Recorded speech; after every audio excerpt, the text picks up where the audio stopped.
chaîne des messages de Stéphanie. Aujourd'hui, on se retrouve pour nos amis poissons pour cette vidéo où on va voir un petit peu les périodes importantes concernant Vénus. Vénus, la planète de l'amour, la planète du charme, de l'érotisme, de l'exotisme, tout ce que vous voulez, de la douceur, du rassemblement, du bien-être, de la connexion. Connexion aux autres, mais de la connexion aussi qu'on pourrait avoir avec quelqu'un d'autre. En tous les cas, là, la Vénus, elle nous apporte tout ce qui est relationnel, d'accord? Donc, on va voir un petit peu pour vous tout ce qui se passe en 2024. Alors, les périodes positives, les périodes neutres, et les périodes où vous devrez vous protéger. Donc, bien entendu, on a aussi Vénus qui passe au-dessus de notre tête à un moment donné dans l'année. Et c'est une période très, très, très favorable pour le signe dans lequel Vénus sera. Donc, pour moi, il va falloir le noter vraiment dans votre agenda. Allez, on est parti pour vous, les poissons. Alors, jusqu'au 23 janvier, depuis, on va dire, fin décembre jusqu'au 23 janvier, vous vous sentez un petit peu agacé, les poissons. Là, vous êtes mal puisque Vénus est en opposition avec vous. Donc, quand on est en opposition, on peut se sentir dans une forme d'hypersensibilité, de susceptibilité.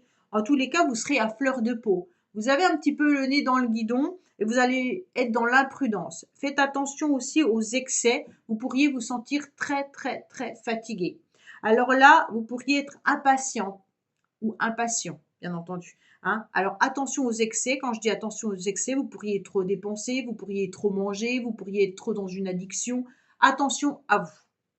Ensuite, 23 janvier au 16 février. Très, très, très bonne période pour vous, en tous les cas, les poissons, avec beaucoup de charme, d'accord? Donc là, vous allez sortir le grand jeu, vous aurez beaucoup de bienveillance, vous allez essayer d'arrondir les angles également, il y aura de la sensualité, vous serez ouvert aux autres, il n'y a pas de souci là-dessus.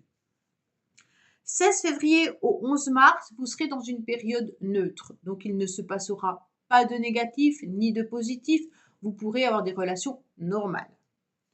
Allez, on prend son petit crayon, son petit agenda et on note cette période 11 mars au 5 avril.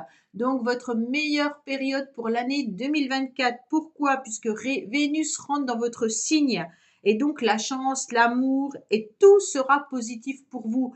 Donc là, c'est une période très très avantageuse et vous avez les cartes en main. Donc vous avez tous les atouts pour pouvoir bénéficier de cette période fort agréable. Donc, n'hésitez pas, bien entendu, à utiliser cette période-là, 11 mars, 5 avril, pour obtenir en quelque sorte ce que vous souhaitez. Ça veut dire la communication passera facilement.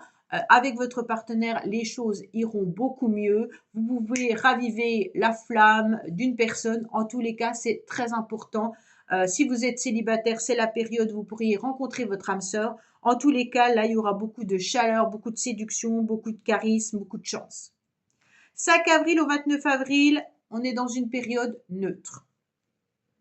29 avril au 23 mai, excellent. Climat très très agréable. En plus, beaucoup de protection. Vous avez beaucoup de finesse au niveau du relationnel. Vous allez aussi être dans la bienveillance. Vous arriverez aussi à rassembler ou se réconcilier avec certaines personnes. Donc là, c'est une bonne période pour vous. 23 mai au 17 juin, attention. On sort le parapluie, on sort le bouclier, on sort tout ce qu'on veut. Prudence. Pourquoi? Puisqu'on aura le nez à nouveau dans le guidon, on sera hypersensible, émotionnellement, on sera en dents de scie. Donc là, c'est une période, 23 mai au 17 juin, il y aura des hauts et des bas. On ne sera pas très, très en forme, d'accord? Beaucoup de fatigue, on ne saura pas comment communiquer, ça sera désagréable autant pour vous que pour les autres. Donc retenez aussi vos mots, hein, n'allez pas blesser les autres inconsciemment, bien entendu, puisque vous savez que cette période est pas très favorable pour vous. Mettez-la aussi dans votre tête. On vous dit également 17 juin au 11 juillet, très bon. Très bon, on retourne dans une période où on va avoir beaucoup de charme. Votre savoir-faire relationnel et affectif sera au premier plan. On va savoir l'utiliser. On va être à nouveau dans la connexion et dans la bienveillance. 11 juillet au 5 août, neutre. Donc là, il ne se passe pas forcément quelque chose. 5 août au 29 août, contrariété, sensibilité, à nouveau à fleur de peau, mais extrêmement sensible. Donc là, les émotions vont être très perturbées. Faites attention à vous. OK? Donc là, pareil, on retient un petit peu ces mots. On fait attention de ne pas être dans des conflits relationnels avec quiconque pour ne pas se sentir vulnérable. 29 août au 23 septembre, une période où c'est une période neutre. 23 septembre au 17 octobre, très bon. Une période où là, en tous les cas, ça sera bénéfique pour vous. Vous serez à nouveau dans du charme. Hein. Donc là, à nouveau, vous êtes dans la sensualité, vous allez vous ouvrir à nouveau aux autres, vous allez plaire, donc c'est pas mal. 17 octobre au 12 novembre, on se retrouve dans une période de contrariété qui ne va pas vous convenir. Ça sera un petit peu difficile pour vous. Vous allez être agacé, vous allez être en opposition, vous serez susceptible. Donc, et la fatigue également qui pourrait être présente.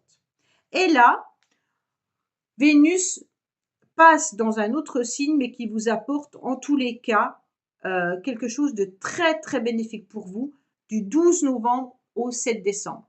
Donc là, c'est une période où il est important pour vous, bien entendu, de la saisir.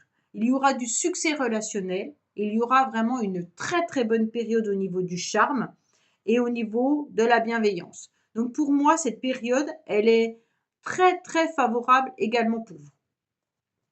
7 décembre jusqu'à la fin 2024, voire début 2025, c'est une période neutre pour vous, les poissons. En tous les cas, n'hésitez surtout pas à aller voir votre ascendant. L'ascendant étant très important également pour vous, comme pour les autres signes, hein, mais pour faire une comparaison avec votre signe astro. Vous notez les périodes favorables et celles qui sont très à fleur de peau, et vous verrez comme ça si votre ascendant a pris le dessus sur votre signe astrologique. Parce qu'on a souvent, arrivé à la quarantaine, l'ascendant qui joue un rôle beaucoup plus important que le signe astro. Et on ne sait pas trop parce qu'on écoute notre signe astro et on se rend compte que les choses ne nous parlent plus. Et donc là, l'ascendant est beaucoup plus important. Donc c'est avec des périodes comme ça que vous pourrez vous en rendre compte si c'est favorable ou moins favorable, d'écouter votre ascendant. Parfois, faire le mélange des deux est bien aussi, hein, surtout lors des vidéos. On peut prendre un petit peu de notre signe et un petit peu de notre ascendant et on se rend compte qu'en faisant le mélange des deux, ça nous parle vraiment. Voilà, je vous dis à bientôt et je vous retrouve sur les messages de Stéphanie. Au revoir.